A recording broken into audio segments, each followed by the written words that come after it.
absolute fortune on it. Well, a good few £1,000 anyway. So today we're going to find out, myself and Ben, whether the money has been well spent or have we absolutely ruined the car and made it worse.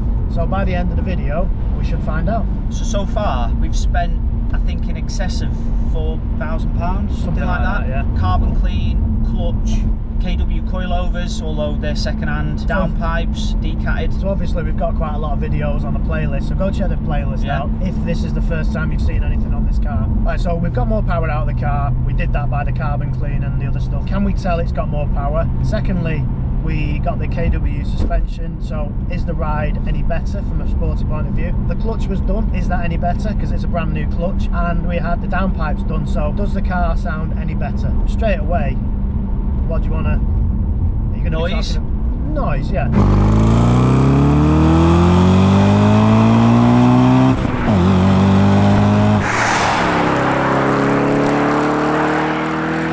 Sounds good for a V8. So you know, we had exactly the same job done on the Focus. The Focus sounds a bit shit now, but this sounds... Do you reckon it's opened its throat a little bit now? It seems to be open. It seems to have opened like the flow of... Well, it should have done, because there's no cats on it anymore, is there? Well, there wasn't before. The downpipes before were butchered. Somebody had literally chopped the cats out and put... So just welded a bit of pipe in. So it shouldn't... Is it just a placebo effect? Maybe we do think it just sounds a little bit better. I don't know, but I think it sounds really good. I think it sounds better, but then again, if it's had like a custom decat, and now it's got a Miltech on it, which is £600, whatever it was, they must be designed in a way to get the most out of the engine and sound good at the same time. I'd have thought so. Otherwise, why change it? It was worth the money to me. We still need to get like a stage 1 map on it to sort of, definitely needs mapping. You know, to sort of make the most of the downpipes. I believe the MRC stage 1 map, where this has got like a power band, hasn't it, at 5,500 revs, where it sort of kicks on again. I believe the MRC stage 1 map will give you that power band like really early on in the rev range, so you get the full amount of power straight away. Probably, in reality, it probably doesn't sound any different, does it? In my head it does though. Yeah, well in mine, but in reality probably And I want it to for 600 quid. Well, yeah. We still haven't paid the bill, by the way. Next month is going for a custom exhaust. It is, yeah. So in Scotland. A company who's actually the chap who sold us the KW coilovers, he contacted us saying, by any chance are you guys Evil GT? Yes, we are. Well, I make custom exhausts. Do you want one? Yes, we do. We've already said to him that we want the oval tips on the back to be black, which you can get in the Miltech, but I think the Miltech systems are about 1,100–1,200 quid. He's kindly said that he'll sort one out for us. But you can't get them. No, you can't. Struggle to get them with a black tip. Last time we looked, there was none for sale. When are we going up there? That's the 18th, couple of weeks. 18th of December, I think it is. So it is a couple of weeks off, but it's being made as we speak. So that video will probably be on just before Christmas. So that'll get the sound of the car bang on. So we're not going to talk too much about the sound. It sounds okay, but nothing much different than before. It sounds okay, yeah. It sounds fine. Sounds mint, mate. I can't help but say, talk about the clutch. By the way, we have to put this out. We are in no way calling BD Performance at all. They changed the clutch. They changed the clutch, and this RTS clutch, this paddle clutch that's on this car now, is horrible. Whether or not it's because it needs, the dual mass flywheel needs to be changed for a single mass if you get a paddle clutch, I've heard that, but this clutch, as it stands, is shit. And that's it. There's no two ways about it. Even Darren at BD Performance drove the car and said it was a bit shit. We're going to get to the end of this B road in a minute, and we'll just do a little bit of pulling away from the lights. On B roads it's fine. Second, third, fourth, fifth, going through the gears, it's fine, it's snappy, right? The problem is in traffic, it's horrendous. So we'll just talk about the clutch as we go. Suspension wise, I did a little bit of complaining about it because I said it's probably in too stiff a setting for regular road use, because we did get the KWs, which are variant 3. So if we go on a racetrack we can change it. If we're day to day like now, we can change it. I think it's just a little bit too stiff, too firm. Still, now, because we had it turned down a notch, so they were set up to how the chap who bought them off, he set them up for his car. We ran that for a little bit. It had to go back in to have the top mount and bump stops changed, and at that same time I asked Ben at BD Performance to just take them down one click, which he did, and you still think it's a bit too firm for your old back. I don't know how to explain it. It's just, I don't know. I think I know what you Feels a mean. bit- It is bumpy. a bit bumpy. It's a bit Focus RS. It's definitely There you go. There's the clutch. definitely nowhere near as bad as the Focus. What we'd probably do, I mean, I've no idea what setting it's on. I just know it's on a softer setting than it was when we first put it on. You can probably see us bumping around a little bit. I would like to see it on the softest setting. Yeah, and see how that compares. I Yeah. mean, in regards to actual handling, The microphone fell off now, you bellend. You know, we started off this video doing a really serious review of the car because we spent loads of money on it, and now look at what it's turned into. Oh well. but in regards to suspension, I think it handles really, really well. I think it, it's really good. I mean, it is a bit wet, and you do get the notorious Audi understeer, but it is on Pirelli B0s as well. But like this, I mean, there's a slight bit of camber here, but it sort of fills you with plenty of confidence. It goes in. When we bought the second-hand suspension, which we saved about, did we save £1,000? So we paid £850. I think They're about 1,800, aren't they? 1,800. So we've saved £1,000. I think we've, in reality now, what we've done 1,000 miles-ish, over 1,000 miles in this. There doesn't seem anything wrong with the suspension. It just needs to be set up in the right way for road use. All of the alignment thing was done at Demon Tweaks, so as soon as they were put on, everything was aligned properly, so that's all fine. In regards to suspension itself, I'm more than happy with it. For anybody that's actually thinking about maybe buying aftermarket suspension, not just that though, but second-hand aftermarket suspension, we may have just been really lucky with what we bought. But KW said they're good for 7 years, and the guy said that he'd only had them 3 years, and that's what the receipt said. We know we've got at least 4 years left on the suspension, so you've dailied this for a few weeks, but it's been sat outside mine for the best part of a week now. Even 4 years in relative terms in this car is not going to be 4 years. We'll get another at least 4 years, maybe even 5-6 years out of the suspension. Then KW said they'll refurbish them anyway, so it's still going to be cheaper than buying brand new. That thing keeps falling off. Well, I reckon we'll get years out of this suspension, depending on how long we keep the car. Forever. Obviously it's wet today. It's not really wet, but it's in the middle wet. We should still be able to tell how it handles compared to before. Oh yeah.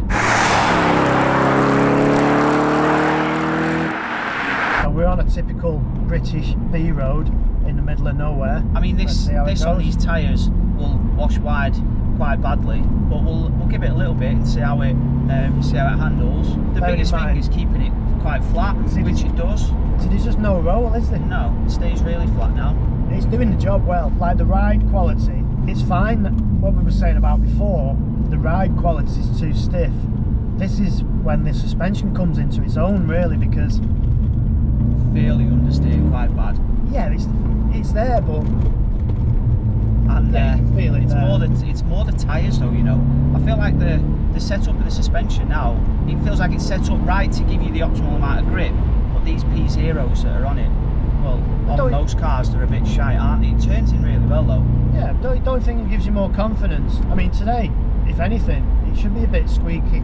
Oh yeah. Because of the road surface. Yeah, but I do think with a decent set of shoes on, I think it'd be really good. I think it'd be really, really good.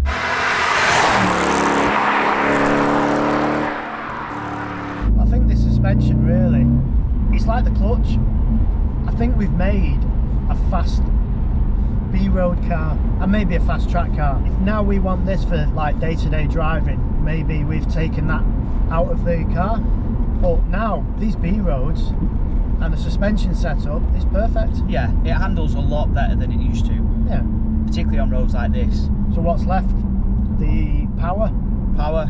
Do you think it feels any quicker? People are probably going to say, how can you not tell 60 horsepower now? Do you really not? No. See, I definitely can. There is a difference at 5 to 6,000 RPM. Nothing up until about 5.5. Once you get to 5.5, it's like it's got a turbo. That is the only difference. But like the torque area hasn't changed to me. Well, it's not a massively torquey engine anyway, is it really? No. We're a naturally aspirated V8, everybody's going to be. But it's like now, that pull is so good. To me, when we first had the carbon clean done, it was more about the car delivered the power cleaner. Like before, you could feel the carbon. It was weird, maybe because we knew it had a carbon build-up. You could feel it. As soon as you cleaned it out, even the exhaust, you could tell the smell of it. It didn't sound as shitty. That's about the only thing the carbon clean's done to me. It's just cleaned it up. It's done exactly what it said on the tin.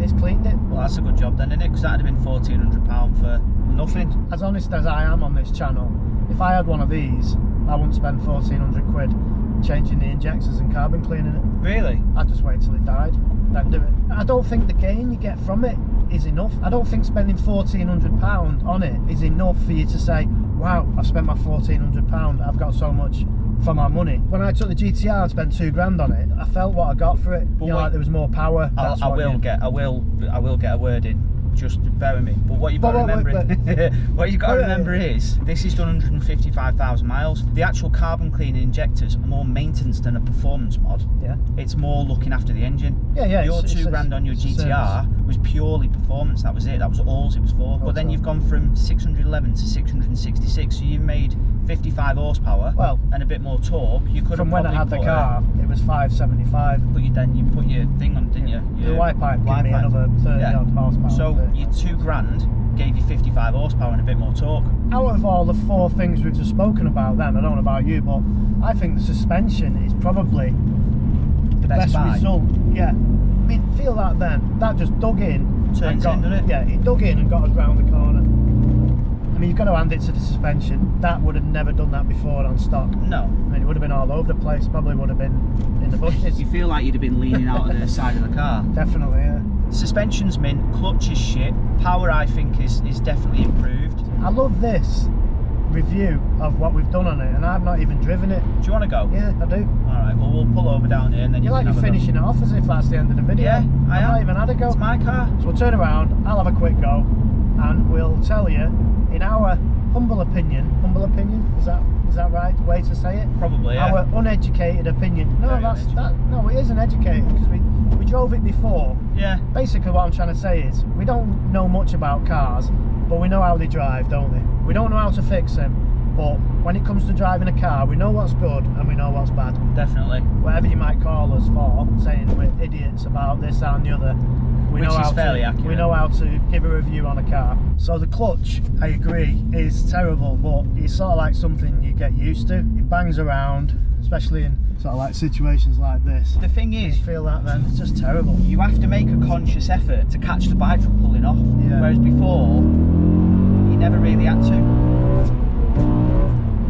See, it did it to you. That there, where it's just done to you, it sounds like you're riding the clutch. Your foot's all the way off the clutch, but for some weird reason, it seems to like not realise that you've pulled the clutch back out. Now there's 2 switches under the clutch. One so the car knows when the clutch is pressed in, and one so the car knows when it's back out. The one that we changed was the one pressed in, and I think we need to change the one where it's pressed out. See if it does it again. Not that time, but it's dead intermittent. Do you know what I said about the power? Yeah. I take it back. I never drive it like that. That carbon clean's done it from 5,000 RPM. It's not turbo delivery of power, but it's just definitely feels. nothing. That does shove you right in your seat, yeah. And it's just then it's still pulling. Yeah. It's still pulling really. When you change gear, normally you get that dip. It keeps the power going. Whether that's a mixture of the clutch actually keeping everything going because it's so sort of like tight now as the gear change. Obviously it slipped a minute ago. And then you've got the downpipes, obviously free flowing the exhaust, and then obviously the carbon clean. So the whole collective stuff that we've done, definitely. But when are you going to drive it like that? Not very often. I mean, it is better, but you're not going to drive it like that. Not very often. But that's in third now. The pull from 40. It's brilliant. And it's instant as well because you've got no turbo lag. Yeah. Well, that's a V8. That's just the V8. It's brilliant. V8 grunt. Yeah.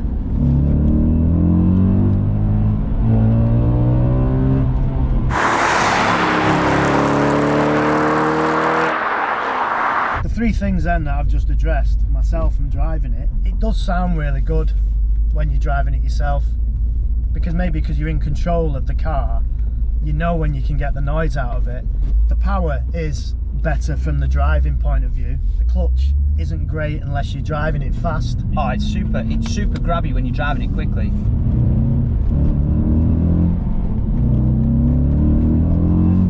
It's not even attempting to kick out. You'd think it'd like do some At least four-wheel. give you a little bit. Yeah, 4-wheel sort of like jumping around.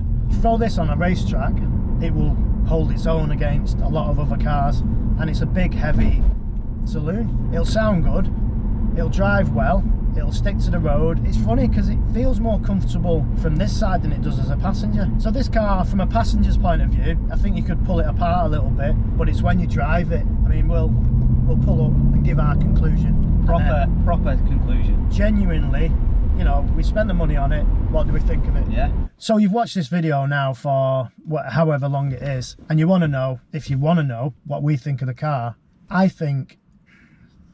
trying to think whether I'm going to say, have we ruined it or is it better? And part of me wants to say we've ruined it. Yeah. But the other part of me, it's better. We've ruined it as a perfect V8 daily driver, comfortable, performance, all that type of stuff. But we've made it better, as in it's more enjoyable to drive. Quickly. Fast. It's not more enjoyable to drive slowly and more enjoying to drive quickly. It'll still like pull away at 20 mile an hour in 6th gear and it's all well, and it'll just crack on with it. Driving it around town where it'd do it before, oh no, it's just, we've ruined it for that. The ride is firm, probably a little bit too firm now. But then we can sort that out. But you throw it on these B roads, it's brilliant. Yeah. You could see there, I don't know if you could see from the camera, but it is literally, they're not even bothering, and they are tight. They're tight bends there, and it's not even got shit tyres. It's not even got good tyres. Yeah. So we've made a good fast road car, saloon car type thing. So what you're basically saying there is, for the 1% of time where you'd be driving it like an arsehole, we've made it better for that.